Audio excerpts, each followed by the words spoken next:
What up, though? This is Thomas, and this is another episode of Dollar Theater.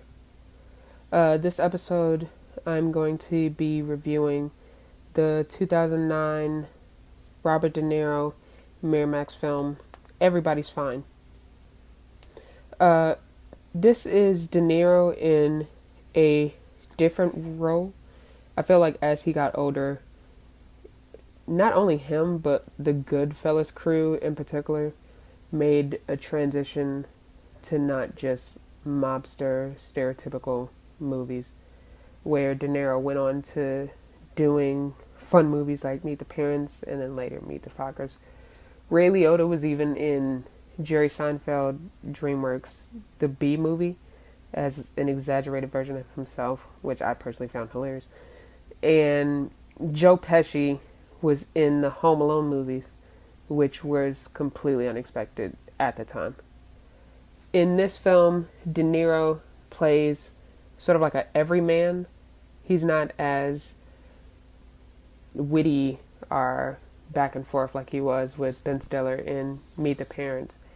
This feels like a much more intimate story that they're telling. I really enjoyed this movie.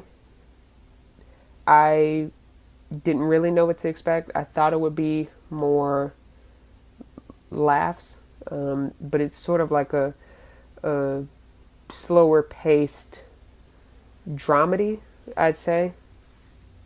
It turns out this is a remake of, I believe, an Italian film, and so it makes sense why it feels like a much more intimate story. So this film, Robert De Niro plays a recently widowed husband named Frank, and he's preparing for his children to all come down for a family reunion. And he goes to the supermarket, he goes all out, and as he's preparing, one by one, all of the kids are calling out, whether it's because a child is sick or it's like a last minute emergency at work or they have to go on tour. And so instead of sort of languishing away in his garden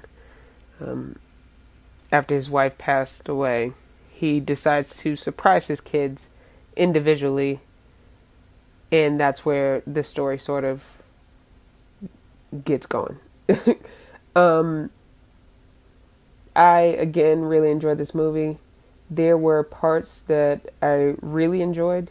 Like, from the jump, I wrote down things that stuck out to me. He's looking for wine, like special wine for this special occasion, and he's asking a clerk, and he says, "I'm trying to buy expensive bottles of wine for my kids."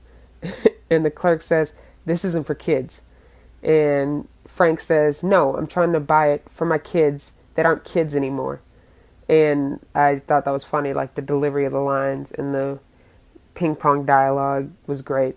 And then it goes to another scene, this is shortly thereafter. He's speaking to a salesperson who is praising this new barbecue grill. It's on sale, and he talks about the price, and he's like, "That's how much it's going for?" And then the salesman is like, "Yep, $6.48. That's the sales price. That's as low as I can go." And then Frank says, "How about $6?" And then immediately the clerk says, "Done." I was not expecting that. I thought it was really funny, just the fact that he like immediately caved after talking about, "Oh, this is the sales price. This is a great price for this model. This is the lowest I can go." And then he just immediately caves. The children are Kate Beckinsale, Drew Barrymore, Sam Rockwell, and I did not recognize the other child, but they all did amazing work. Robert De Niro is acting his butt off. I really like the more subdued version of him. He really knows how to honestly be charming in his interactions with people as he's riding on the bus or he's riding on the train. I really enjoyed their little interactions where he talks about what he did for a living and the sacrifices he did for his kids. There's a really cool, I'd say, thread that goes on with this movie connected to what he did for a living. So he actually has health problems. There's a scene with him meeting with his doctor, and he's talking about his medicine that he needs to be taking because his lungs is messed up because, as the doctor said, you picked the wrong job. He actually, while riding on the train to see his daughter, played by Kate Beckinsale, he's talking to somebody, and he says, "I see you're admiring my work." And she doesn't really understand. He's like, "You've been looking at it since you sat down." And she begins to guess and doesn't really understand what he's talking about. And it even becomes a humorous scene as somebody leans over trying to guess. And is like, rocks. And he's like, no. And it turns out that he actually had something to do with the communication that people have through the telephone wires. He actually coated the PVC piping around it. And it's a beautiful scene where he talks about the different conversations that have been had because of his work. Like the good news, the bad news. I really, really love that scene.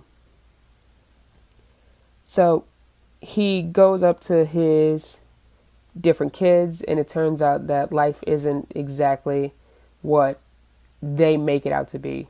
As they describe it to him, it's a lot more cheery or a lot more put together than it actually is, or how reality is. It turns out that they're keeping a secret from him that he doesn't know about, and they're trying to sort of protect him from the bad news.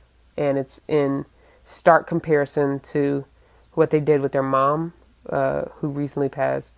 With their mom, they would talk a lot and a lot more openly, but with him, they're way more secretive and just try to let him know the quote-unquote big stuff.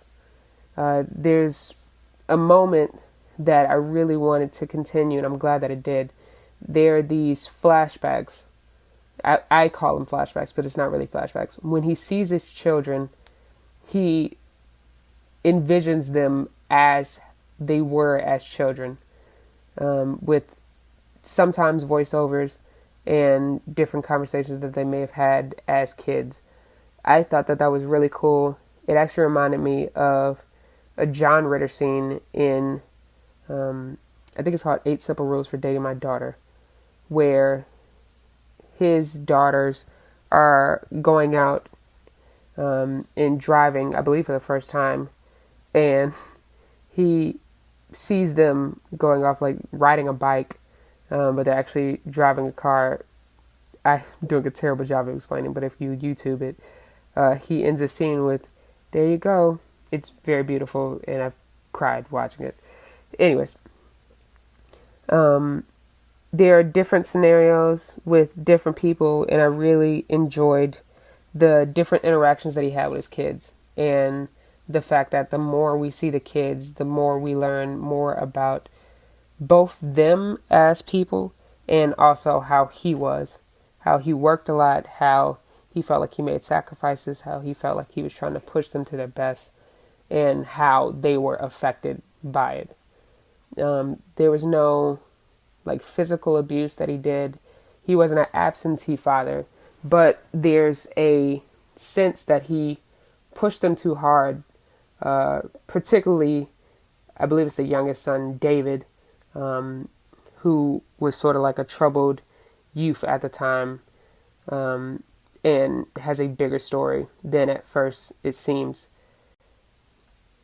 There's something that Robert De Niro does after, like just before leaving all of them. He asks, "Are you happy?" And I think it's really cool that he asks this question because he genuinely cares about his kids. And with each of them, there's sort of like a beat before they say, like, "Of course, yes, I'm happy."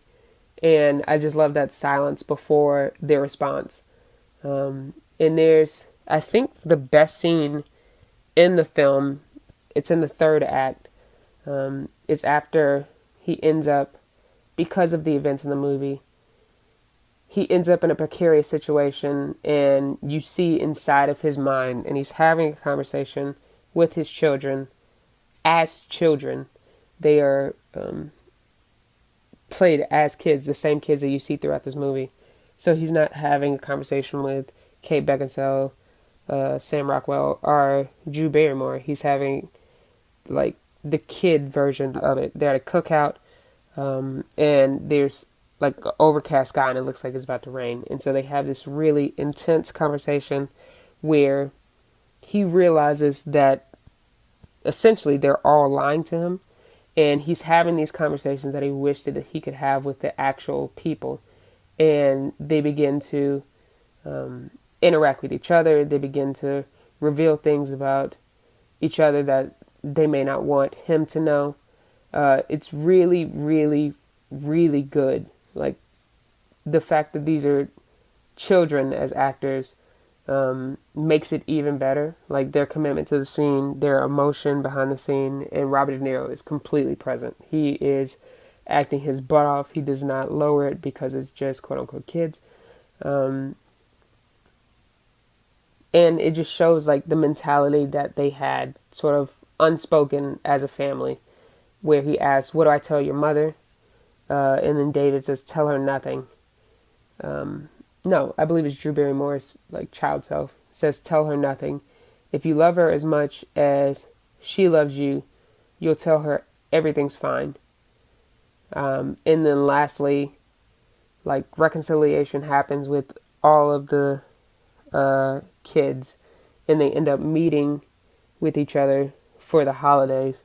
And there's a ending monologue where he's talking to his deceased wife, and sort of giving the news about what's going on, the different events in each other's lives. And then he ends it with, all in all, honestly, everybody's fine. And then that's how it ends.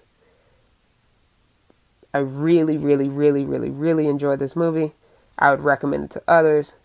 As far as a rating system is concerned, I would have watched this in the theater. I would have paid money to go to the theater and experience this. I got emotional at the end. My eyes were watering, especially with the revelation of David's artwork at the end. And, oh man, I don't really want to spoil it. So, it's a great movie. I'd never heard of it before, even though it had these big names like Robert De Niro and Sam Rockwell and Drew Barrymore. But I would definitely recommend it. And yeah, so check it out. Alright, I'm out. Peace. This podcast is brought to you by 1127 Media.